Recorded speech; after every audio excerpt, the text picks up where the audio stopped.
হরে কৃষ্ণ। আজ 21শে পৌষ 1430 ও ইংরেজি 7ই জানুয়ারি 2024 সফলা একাদশী। এই সফলা একাদশীর দিন আমি শ্রীমদ্ ভাগবতম পাঠ করছি। আজ আমি পাঠ করছি শ্রীমদ্ ভাগবতমের দ্বিতীয় স্কন্দ 6ষ্ঠ অধ্যায় পুরুষ সূক্তের স্বীকৃতির শ্লোক 21 ও 22। অডিওর শুরুতে সকল ভক্তিমতী মা ও ভক্তবৃন্দের কাছে আমার বিনীত প্রার্থনা, আপনার জীবনের পূর্ণতা ইউটিউব চ্যানেলটিকে সাবস্ক্রাইব, লাইক, শেয়ার, কমেন্টস ও অডিওগুলি প্রথম থেকে শেষ পর্যন্ত শ্রবণ করে এই জীবনের পূর্ণতা ইউটিউব চ্যানেলটিকে অনেক দূর এগিয়ে যেতে আশীর্বাদ করুন এবং আমাকেও আশীর্বাদ করুন, আমি যেন আমার জীবদ্দশায় ভাগবতম সম্পূর্ণ পাঠ করতে পারি। তাই আপনারা অবশ্যই দয়াপূর্বক এই জীবনের পূর্ণতা ইউটিউব চ্যানেলটিকে সাবস্ক্রাইব করে আমাকে আশীর্বাদ করুন এবং আমার জীবনের পূর্ণতা ইউটিউব চ্যানেলকেও আশীর্বাদ করুন। নারায়ণ হে নারায়ণ ভবভয়হরণম নারায়ণ। শ্লোক 21। স্মৃতি বিচক্রমে বিসঙ্গ শাসনানশনে উভে যদ বিদ্যা চ পুরুষস্তু ভয়াশ্রয়।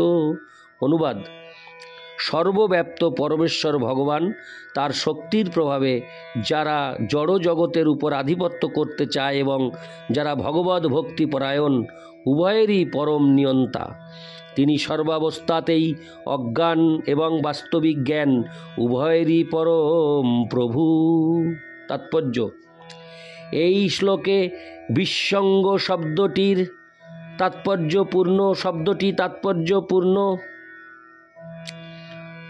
যে ব্যক্তি কার্যের সমস্ত ক্ষেত্রে পূর্ণ দক্ষতা সহকারে বিচরণ করেন তাকে বলা হয় পুরুষ বা ক্ষেত্রজ্ঞ। এই দুটি শব্দ ক্ষেত্রজ্ঞ এবং পুরুষ, আত্মা এবং পরমাত্মা উভয়ের ক্ষেত্রে সমভাবে প্রযোজ্য। শ্রীমদ্ভগবদ্গীতায় এই বিষয়টি বিশ্লেষণ করে বলা হয়েছে, ক্ষেত্রজ্ঞঞ্চাপি মাং বিদ্ধি সর্বক্ষেত্রেষু ভারত, ক্ষেত্রজ্ঞয়োর জ্ঞানং যত্তযোজ্ঞানং মতং মম। ক্ষেত্র মানে হচ্ছে স্থান এবং যিনি সেই স্থানটি সম্বন্ধে জানেন তাকে বলা হয় ক্ষেত্রজ্ঞ। আত্মা তার সীমিত কর্মক্ষেত্র সম্বন্ধে অবগত, কিন্তু পরমাত্মা পরমেশ্বর ভগবান অন্তহীন কর্মক্ষেত্র সম্বন্ধে অবগত। আত্মা কেবল তার নিজের চিন্তা, অনুভূতি এবং ইচ্ছা সম্বন্ধে জানে, কিন্তু পরমাত্মা বা পরম নিয়ন্তা সর্বত্র উপস্থিত থাকার ফলে সকলের চিন্তা, অনুভূতি এবং আকাঙ্ক্ষার কথা জানেন। আর জীব হচ্ছে তার ব্যক্তিগত ব্যাপারে ক্ষুদ্র প্রভু, কিন্তু পরমেশ্বর ভগবান হচ্ছেন অতীত, বর্তমান এবং ভবিষ্যতের সমস্ত ব্যাপারের প্রভু। বেদাহং সমতি তানি ইত্যাদি।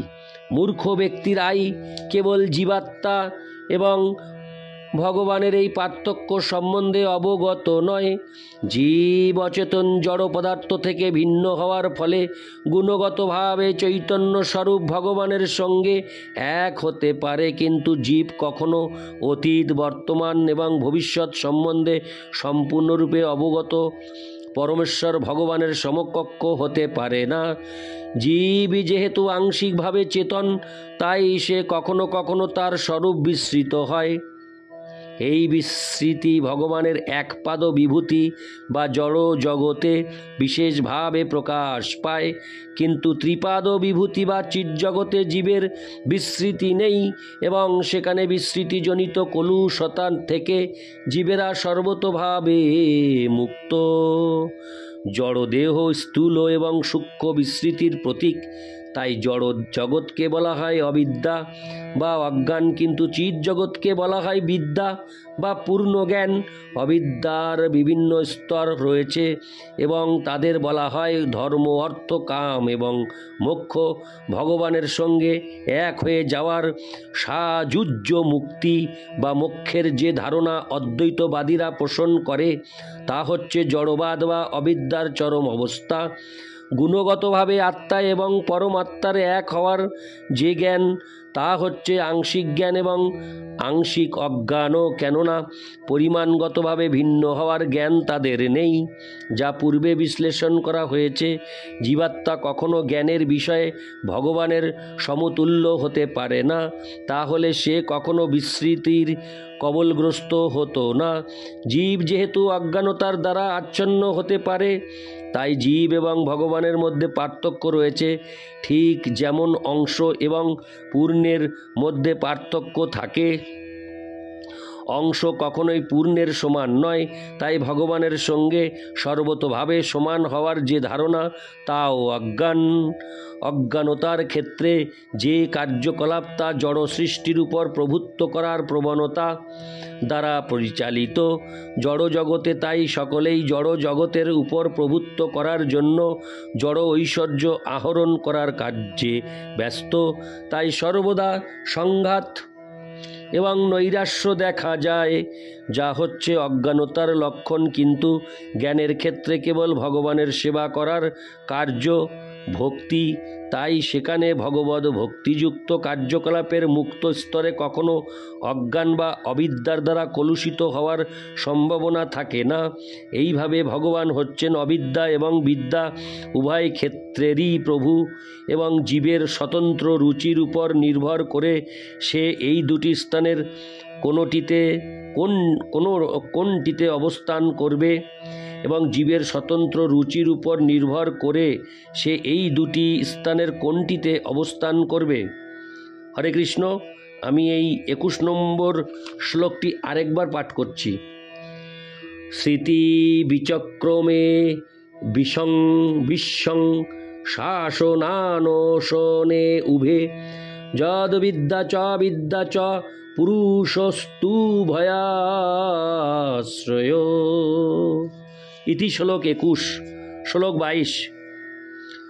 যস্মাদন্তং বিরাড়ো যজ্ঞে ভূতেন্দ্রিয় গুণাত্মক তদ্দ্রব্যমত্তগাদ্দিশং গভীসূর্য ইবাতোপন। শ্লোকটি আরেকবার পাঠ করছি। যস্মাদণ্ডং বিরাড়ো যজ্ঞে ভূতেন্দ্রিয় গুণাত্মক তদ্দ্রব্যমত্তগাদ্দিশং গভীসূর্য ইবাতোপন। অনুবাদ: সেই পরমেশ্বর ভগবান থেকে সমস্ত ব্রহ্মাণ্ড এবং জড় উপাদান, গুণ এবং ইন্দ্রিয় সমন্বিত বিরাট রূপ উদ্ভূত হয়েছে। তথাপি তিনি এই সমস্ত জড় প্রকাশ থেকে সম্পূর্ণ স্বতন্ত্র, ঠিক যেমন সূর্য তার কিরণ এবং তাপ থেকে ভিন্ন থাকে। তাৎপর্য: পূর্ববর্তী শ্লোকে পরম সত্যকে পুরুষ বা পুরুষোত্তম বলা হয়েছে। পরম পুরুষ হচ্ছেন তার বিভিন্ন শক্তির প্রভাবে ঈশ্বর বা পরম নিয়ন্তা। ভগবানের একপাদ বিভূতি জড়া প্রকৃতি ভগবানের বহু দাসীদের মধ্যে অন্যতম, যার প্রতি ভগবান ততটা আকৃষ্ট নন, যে সম্বন্ধে শ্রীমদ্ ভগবদ্ গীতায় আলোচনা করা হয়েছে ভিন্না প্রকৃতি। কিন্তু ভগবানের ত্রিপাদ বিভূতি তার শক্তির শুদ্ধ চিন্ময় প্রকাশ হওয়ার ফলে তার কাছে অধিক আকর্ষণীয়। ভগবান জড়া প্রকৃতিতে গর্ব সঞ্চার করে জড় জগৎকে প্রকাশিত করে তারপর সেই প্রকাশের মধ্যে বিশ্বরূপে নিজেকে বিস্তার করেন। অর্জুনকে তিনি যে বিশ্বরূপ দেখিয়েছিলেন তা ভগবানের প্রকৃত রূপ নয়।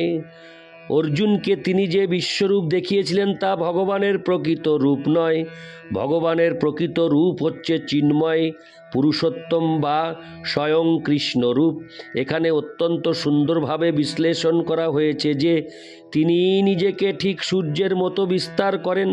সূর্য তার প্রচণ্ড তাপ এবং কিরণের দ্বারা নিজেকে বিস্তার করেন, তথাপি সূর্য সেই কিরণ এবং তাপ থেকে সর্বদাই স্বতন্ত্র থাকেন। নির্বিশেষবাদীরা ভগবানের দেহ নির্গত রশ্মিচ্ছটার চিন্তায় মগ্ন থাকে, কিন্তু ভগবানের সচ্চিৎ আনন্দময় রূপ সম্বন্ধে যিনি শ্রীকৃষ্ণ নামে পরিচিত তাদের কোনো ধারণাই নেই। দ্বিভুজ মুরলীধর শ্রীকৃষ্ণের পরম সবিশেষ রূপ নির্বিশেষবাদীদের বিভ্রান্ত করে। তারা কেবল ভগবানের বিরাট রূপকেই মেনে নিতে পারে। তাদের জানা উচিত যে সূর্যের কিরণ সূর্যের গৌণ প্রকাশ, এবং তেমনি ভগবানের নির্বিশেষ বিরাট রূপ ভগবানের সবিশেষ পুরুষোত্তম রূপের থেকে গৌণ। ব্রহ্মসংহিতায় 5 ও 37 এই তত্ত্বটি প্রতিপন্ন হয়েছে নিম্নলিখিতভাবে: আনন্দ চিন্ময় ও রস প্রতিভাবিতাভিস্তাভির্য এব নিজ রূপ তয়া কলাভি গোলক এব নিবসত্যখিলাত্মভূত গোবিন্দমাধি পুরুষং তমহং ভজামি। পরমেশ্বর ভগবান গোবিন্দ, যিনি তার সবিশেষ রূপের কিরণের দ্বারা সকলের ইন্দ্রিয় সমূহকে উজ্জীবিত করেন, তিনি গোলক নামক তার স্বীয় অপ্রাকৃত ধামে সর্বদা বিরাজ করেন।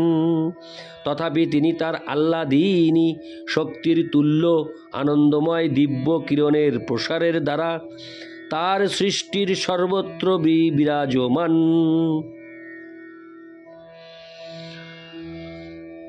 তাই তিনি তার অচিন্ত শক্তির প্রভাবে যুগপৎ সবিশেষ এবং নির্বিশেষ, বা তিনি জড় এবং চেতন জগতে বিচিত্র প্রকাশের মাধ্যমে পূর্ণ ঐক্য প্রদর্শনকারী অদ্বিতীয় পরম পুরুষ। তিনি সব কিছু থেকে ভিন্ন, তথাপি কোনো কিছু তার থেকে পৃথক নয়। ইতি শ্লোক 22। নারায়ণ হে নারায়ণ ভবভয়হরণম নারায়ণ।